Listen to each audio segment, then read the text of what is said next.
Can Smith لگ بھگ گزشتہ 40 سال سے اسکاٹ لینڈ کے پہاڑوں میں ایک جھیل کے کنارے بنے ہوئے کیبن میں رہ رہے ہیں جس میں نہ بجلی ہے اور نہ ہی پانی۔ یہ کیبن انہوں نے خود درخت کاٹ کر اس کی لکڑی سے بنایا ہے۔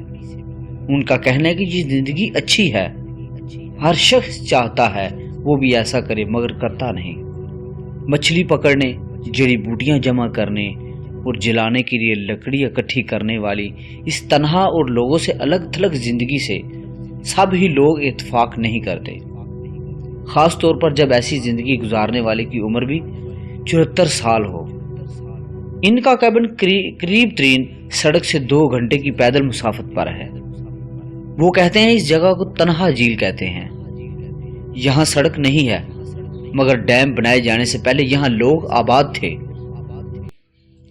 فلم میکر لیزی نے 9 سال پہلے کین اسمتھ سے رابطہ کیا اور گزشتہ 2 برس سے وہ BBC اسکاٹ لینڈ کی ایک دستاویزی فلم دی ہرمٹ آف ٹریگ کے لیے انہیں فلم بند کر رہی ہیں۔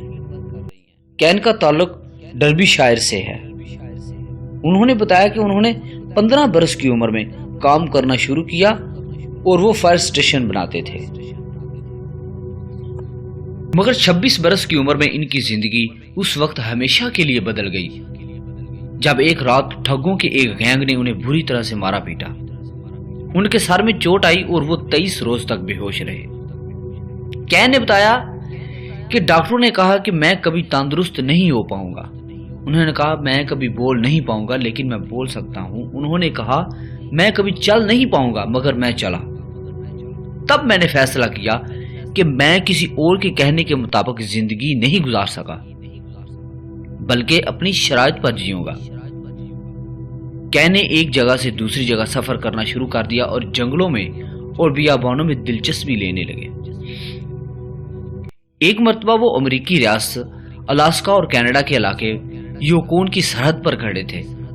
انہیں خیال آیا کہ اگر وہ سڑک سے اتر کر ویرانے میں چلنا شروع کر دیں تو کیا ہوگا۔ انہوں نے بتایا کہ انہوں نے ایسا ہی کیا اور جب گھر واپس آئے تو 22,000 میل کا سفر کر چکے تھے اور اس دوران ان کے والد انتقال کر گئے تھے، مگر کین کو گھر واپس آنے سے پہلے اس کی خبر نہ ہوئی۔ وہ بتاتے ہیں کہ مجھے کچھ محسوس نہیں ہوا، غم طاری ہونے میں ایک عرصہ لگا۔ کین نے اپنا سفر جاری رکھا اور جب وہ اسکاٹ لینڈ کے پہاڑوں میں تھے تو ایک دم سے انہیں اپنے والدین کا خیال آیا اور انہوں نے رونا شروع کر دیا۔ وہ کہتے ہیں کہ میں راستے بھر روتا رہا۔ میں نے سوچا کہ برطانیہ میں سب سے الگ تھلگ جگہ کون سی ہوگی۔ میں چلتا رہا اور ایسی جگہ ڈھونڈتا رہا جہاں پر کوئی نہ ہو، جہاں میلوں تک کچھ نہ ہو۔ میں نے جھیل کے پار دیکھا تو یہ جنگل نظر آیا اور اس طرح کین کو اپنی پسندیدہ ٹھکانہ مل چکا تھا۔ کین بتاتے ہیں کہ یہ وہ مقام تھا جب انہوں نے رونا اور آوارہ گردی کرنا بند کر دی۔ انہوں نے پہلے چھوٹی چھوٹی لکڑیوں سے کیبن یا جھگی کا ایک ماڈل تیار کیا اور پھر درخت کاٹ کر ان کے تنوں سے کیبن بنایا۔ 4 دہائیوں بعد بھی کیبن میں بھڑکتی آگ تو ہے مگر نہ بجلی ہے اور نہ پانی کا نلکا، اور موبائل فون کا سگنل تو بالکل بھی نہیں ہے۔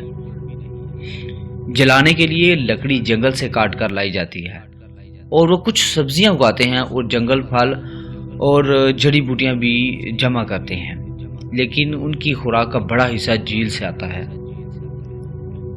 ان کا کہنا ہے کہ اگر آپ کسی سہارے کے بغیر جینا چاہتے ہیں تو ایک کام سیکھنا ہوگا اور وہ ہے مچھلی پکڑنے کا طریقہ۔ فروری 2019 میں ان کی تنہا زندگی خطرات نے ایک حقیقی روپ دھار لیا۔ کین باہر برف پر چل رہے تھے جب ان پر فالج کا حملہ ہوا۔ چند دن پہلے ہی انہیں ایک GPS لوکیٹر دیا گیا جس کے ذریعے ہنگامی بنیادوں پر مدد طلب کی جا سکتی تھی۔ ان کا کنیکشن امریکی ریاست ٹیکساس کے ایک مرکز سے تھا۔